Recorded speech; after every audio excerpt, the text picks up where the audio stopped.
그 다음에 여기 3번까지 양성자랑 중성자가 결합해서 원자 핵이 만들어지는 것까지 됐어요. 그 다음 걸 보도록 할게요. 그 다음에 또 시간이 지날지 4번으로 갈게요. 4번으로 가서 이제 또 시간이 지나면서 이제서야 이제 어떻게 되냐면 아까 여기 있던 이 전자가 여기 있는 이 원자 핵과 결합하기 시작을 합니다. 이 원자 핵이 전자랑 결합을 하게 되고 그 결합한 걸 우리는 뭐라고 불러? 얘를 우리는 그 유명한 원자라는 말을 쓰게 됩니다. 여기까지 순서상 처음에는 커크와 전자가 위 커크, 아래 커크, 그래서 커크끼리 결합해서 양성자, 중성자가 그 양성자, 중성자가 결합한 걸 원자핵, 그 다음에 이제서야 여기 있던 전자가 결합한 걸 원자라고 불러요. 이때 요거는 꼭 기억해 주셔야 돼요. 무엇이냐면 여기서 빅뱅 후 38만 년 때, 요때 요 결합할 때가 빅뱅이 일어난 빅뱅 후 38만 년 시기적으로는 이렇고요. 그때의 온도가 3000 켈빈. 켈빈은 절대 온도의 단위입니다. 뭐 그걸 굳이 섭씨온도 절대 온도 구별하지 않으니까 절대 온도. 이때 이렇게 원자가 됐을 때 이때 우주 배경 복사라고 하는 아이가 따다다당 나와요.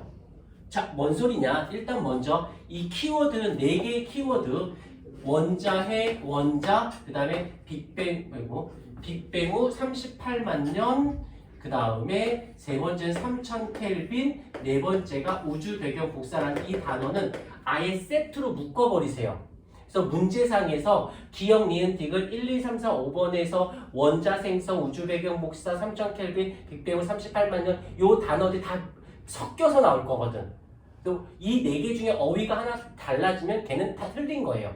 아예 그냥 묶어버려서 기억해 주시는 게 좋은데 요 이제부터 우주 배경 복사라는 말을 좀 써볼게. 이게 뭔 소리냐면은 자 원자가 생성되어지는 시즌에서 그 전의 모습하고 원자가 생성된 후의 모습을 잠깐 보도록 할게. 여기서는 원자가 생성이 됐는데 한번 잠깐만 예를 들어볼게. 수소, 여기서 수소 원자핵에 전자가 한 개가 들러붙으면 얘가 무엇이 돼? 수소 원자가 되어지는 것이고요. 이번에는 헬륨 원자핵이 있고 여기에 이번에는 전자가 몇 개? 전자가 2개가 결합합니다. 그러면 얘가 헬륨 원자가 되어지는 거예요. 조금 전자가 들러붙어야 누구에게서 핵에서 전자가 들러붙어야 원자가 되어지는 거. 그런데 한번 살짝 생각해 보자. 한 개의 헬륨 원자를 한번 볼게요. 이거가 되기 위해서 요 애들을 우리는 뭐라고 부르냐면 얘를 기본 입자라고 부를 거거든. 그러면 요 헬륨 한 개에 들어있는 기본 입자들은 과연 몇 개일까? 기본 입자의 개수는 라고 따지면 일단 원자 핵을 먼저 봐야겠죠. 원자 핵의 안에는 무엇이? 양성자가 몇 개? 2개가 있고 중성자가 2개가 있어 주셔야겠지요. 여기서 지금 어디 갔니? 요거 2개가 결합하고 했다고 했으니까 and 더하기 전자 몇 개? 2개. 그러면 여기서 양성자 하나가 만들어지려면 커크가 몇 개나 들어가? 총 3개 들어가고 중성자 하나 만들기 위해서 커크가 또한 3개가 들어가죠. 그러면 여기선 지금 어떻게 여기에 쿼크 3개에 둘, 여기 쿼크 3개에 또한 둘, 그러면 6개, 여기 2개. 즉 헬륨 하나 만들기 위해서 기본 입자가 몇 개나 필요해? 14개나 필요한 거지. 그러면 여기서 그러니까 이 원자가 생성된 이후에는 이 입자 수가 말을 못 써. 입자의 수가 굉장히 적어진 거죠. 오케이. 그 다음에 이쪽으로 계속 와볼게요. 여기선 지금 플러스 1이고 마이너스 1. 여기서는 양성자는 플러스고 얘는 플러스고 아직은 여기서는 전자들이 아주 마이너스 1의 성질을 띠고 있는 애가 자유롭게 아직은 돌아다니고 있는 중. 그러면 이쪽에서 전에는 일단 입자의 수가 좀 많아요. and 플러스 전하를 띠고 있는 원자핵도 있고요. 마이너스 전자를 띠고 있는 원자핵도 굉장히 많지만 여기선 전하를 가진 입자 수가 없다라고는 할 수는 없지만 입자의 수가 현저하게 줄어든 거지. 여기서는 그 입자 수가 좀 굉장히 많은 상태고, 근데 아까 처음 이쪽으로 와볼게요. 여기서 초기에 만들 때 입자만 얘기했지만 여기서는 누구도 있었더라? 시간도 있었고요, 공간도 있었고요, 또 누구도 있었어? 빛도 있었거든.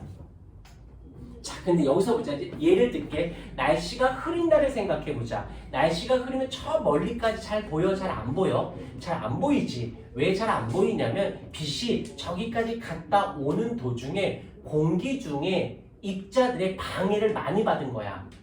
그래서 내 눈에 제대로 못 들어온 거지. 근데 날씨가 굉장히 맑은 날은 저 멀리까지 잘 보이는 건 빛이 갔다가 오는 도중에 공기 중에 입자들과 충돌이 적어진 거지. 그러니까 쭉 하고 올 수 있었던 거지. 다시 말하면 여기서 빛이 있어요. 빛 있는데 여기서는 빛이 방해를 많이 받죠. 뿌예 잘 안 보여. 방해를 너무 많이 받아서. 그래서 얘를 뭐라고 부르냐면 불투명한 우주라고 할게. 감호프 아저씨가 말씀하신 거예요. 그 다음에 여기선 입자수, 방해하는 입자도 적고 전하, 플러스 마이너스 가진 입자들이 빛을 또 방해도 하거든. 이런 애들이 적으니까 이 빛이 방해를 잘 받지 않아. 방해를 적게 받아. 그래서 쭉쭉쭉쭉 갈 수 있었던 거지. 그러다 보니까 잘 보인다라고 해서 투명한 우주라고 할게 하면서 빛이 있다 없다의 문제가 아니라 빛은 있었어요. 빅뱅이 일어난 다음에 빛은 있었는데 방해를 많이 받아서 제대로 어딜 멀리 못 갔던 거고, 요게 원자가 생성된 이후 잘 멀리까지 가게 된, 잘 들어, 가게 된 이렇게 된 빛이 있을 거야. 없다 있다가 아니야. 방해 많이 받다가 방해를 안 받아서 멀리까지 잘 간 빛의 이름을 우주 배경 복사라고, 고유명사, 이렇게 빛 원자가 생성된 이후 잘 다니게 된 빛의 이름을 우주 배경 복사. 그래서 왜 하필 왜 우주 배경 복사라고 해요? 묻자. 시연아, 네가 왜 박시연이야? 김시연 하면 안 돼? 최시연 하면 안 돼? 그렇게 하기로 고유명사를 집어준 거야. 박시연 이런 식으로. 이렇게 원자가 생성된 후 잘 다니게 된 빛의 이름을 우주 배경 복사라고 감호프 아저씨가 말하기로 하셨대요. 그 다음에 시간이 아주 많이 지나서 우리가 우주에서 빛이 있나 조사를 해봤더니 마이크로파라는 어떤 빛이 우주에 있는 걸 확인했어요. 그 마이크로파가 감호프 아저씨는 우주 배경 복사라는 빛의 이름을 줬는데 그걸 발견이 된 거야. 그러면 이 아저씨가 이거를 자기가 있잖아요. 양성자 수소 원자 그 원자 무슨 그래서 근데 이게 진짜 이게 있던 거야. 그럼 이 아저씨가 이거 말한 게 맞는 말인 거지. 왜? 이것 때문에 얘가 나온 거잖아. 근데 얘가 실제로 발견이 됐으니까 이 말이 맞는 얘기가 되는 거지. 그래서 빅뱅 우주론의 결정적인 증거가 되는 거예요. 이해가 되었을까요? 자, 그 다음 또 여기서 요 칸이 좀 애매모호한데 그대들은 여기 필기했으니까는 여기로 가야 돼. 쓸게. 자, 그다음 5번째 양성자 지울게. 여기 이쁘게 필기 다 했죠?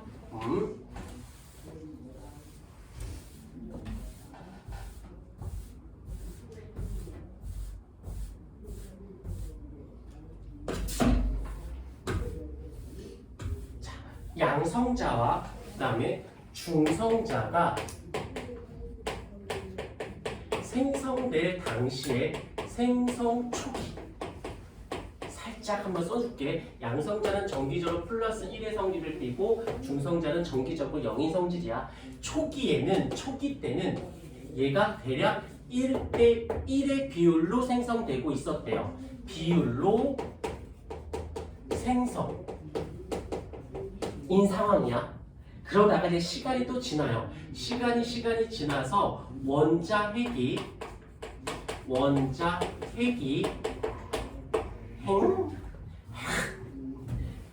핵이 생성되어지는 직전, 아직 원자핵은 양성자랑 중성자랑 합쳐지는 거, 그 되기 직전의 모습이에요.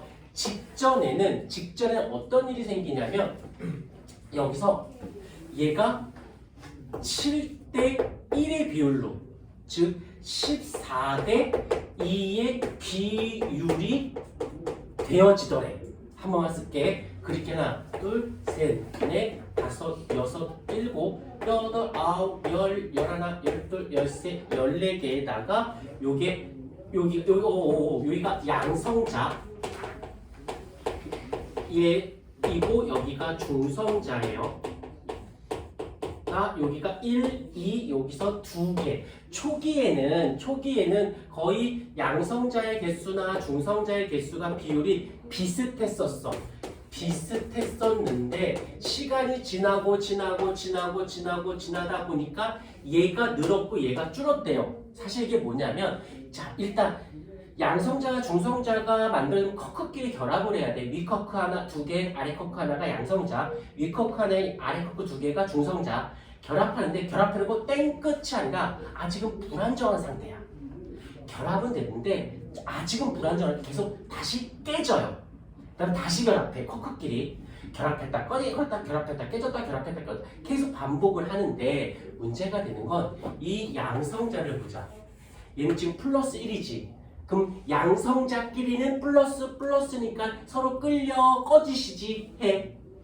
반발력이 생겨서 꺼지시지 하겠지. 여기서 이 양성자끼리는 충돌이 덜 깨져.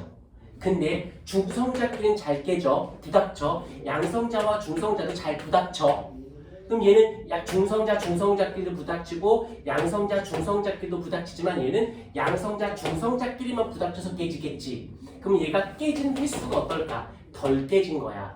그러면서 또 얘가 또 양성자가 됐다가도 또 중성자가 됐다가도 또 양성자가 됐다가 막 왔다 갔다 하면서 양성자가 된 애들은 덜 깨지니까 그나마 좀 보존이 된 거고, 중성자는 됐다가 깨지고 하면서 중성자는 상대적으로 양성자 쪽에 중성자는 줄어들게 된 거지. 그래서 이게 원자핵이 결합하기 직전쯤에는 비율이 이렇게 만들어지더래. 내가 한 말 아닌 가모프 아저씨가 말씀하신 거예요. 이렇게 좀 되어지더래요. 근데 아까 내가 잠깐 썼었지. 수소 원자핵은 수소 원자 핵, 그 다음에 헬륨 원자핵, 이때 여기서부터 이제 직전이고 여기서 이제 원자핵 이 생성 되는 시즌에서 아까 잠깐만 쓸게 한 번 더 다시 쓸게. 수소 원자핵은 아까 내가 뭐라고 했었냐면 핵은 양성자 하나야.